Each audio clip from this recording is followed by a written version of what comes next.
Hello दोस्तों, Verma coaching centre Gurgaon में आपका स्वागत है। चलिए आज एक शून्यक निकालने वाला मैथ पढ़ते हैं जो 1 नंबर का आता है 10th क्लास में, ठीक है ना। उसके बारे में जैसे द्विघात बहुपद के शून्यकों को ज्ञात करें। तो अब क्या ज्ञात करना है, इसको कैसे तोड़ना है, इसके बारे में पहले समझ लेते हैं, ठीक है ना। सबसे पहले दिया हुआ बीच में 4x, उसके बाद 4 है, तो हम 4 को कैसे तोड़ेंगे। ये लास्ट शुरू और लास्ट में गुना करके जो आता है उसी को हम लोग तोड़ के बीच वाला जोड़ घटा के लाते हैं, ठीक है ना। तो यहाँ पर क्या है, 4 है, तो 4 को हम कैसे तोड़ सकते हैं ताकि हमको जोड़ या घटा के 4x आ जाए और फिर गुना करने पर 4 आ जाए, ठीक है ना। तो इसको क्या करेंगे, 4 को हम ऐसे तोड़ सकते हैं 2x गुने 2x में, ठीक है ना। जब 2x को 2x से गुना करते हैं तो 4x आ जाता है, ठीक है ना। 4 आ जाता है, दो दो दूना 4 आ जाता है। लेकिन अगर इसको हम जोड़ते हैं 2x को 2x में जोड़ देते हैं तो कितना आ जाता है, 4x आ जाता है। इस तरह से हम इसको तोड़ सकते हैं, ठीक है ना। इसे ठीक है लिख देते हैं,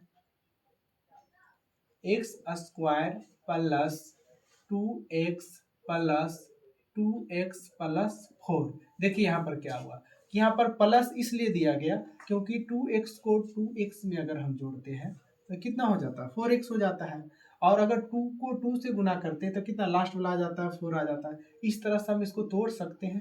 अब कॉमन लेते हैं, पहले इसके पास 2x है क्योंकि स्क्वायर में है और इसके पास 1x है, तो दोनों में से वही कॉमन लेना है जो दोनों के पास होना चाहिए। अगर दोनों के पास नहीं रहेगा तो फिर कॉमन हम नहीं ले पाएंगे। कॉमन के मतलब होता है दोनों पास होना चाहिए, तो दोनों पास क्या है, x है, तो x को हम क्या करते हैं, बाहर निकाल देते हैं। जब एक x बाहर निकालते हैं तो इसके पास एक x बच जाता है जो हम यहाँ पर लिख देते हैं। फिर प्लस से प्लस लिख दिए, इसके यहाँ से भी एक x बाहर निकाल ली, इसके क्या क्या बच गया, 2 बच गया। क्या बच गया, 2। अब उसके बाद अब देखिए, हमेशा इसमें सही गलत तभी पता चलता है जब आप इतना जितना लाए हैं उतना अगला में भी आना चाहिए। साइन भी उतना ही होना चाहिए, चिन्ह भी वही होना चाहिए और अंक भी सेम होना चाहिए। चलिए हम यहाँ पर से कॉमन उठा लेते हैं +2। क्या उठा लेते हैं, +2, ठीक है ना। तो इसके क्या क्या बच गया, x बच गया, ठीक है। अब इसको इससे भागा दे दीजिए, 2 दूना 4, साइन प्लस था यहाँ पर, प्लस दे दिए, 2 दूना 4। इस तरह से हम इसको लिख दिए। अब देखिए जितना यहाँ पर आया है उतना यहाँ पर आया, यानी हम जो समीकरण को तोड़े हैं बनाए हैं वो सही है, ठीक है ना। ये प्रमाणित हो जाता है। अब एक बार ये दोनों में से लिख दीजिए, एक बार ये दोनों में से कोई एक लिख दीजिए। तो इसको क्या लिखेंगे, x + 2, ठीक है। और ये भी कितना है, दोनों x + 2। अब यहाँ पर क्या दिक्कत हो रहा है कि कह रहा है शून्यक ज्ञात कीजिए, यानी बराबर में शून्य रखना पड़ेगा हमको। तो उसके लिए क्या करेंगे, यहाँ पर अलग से कर देते हैं, x + 2 बराबर 0।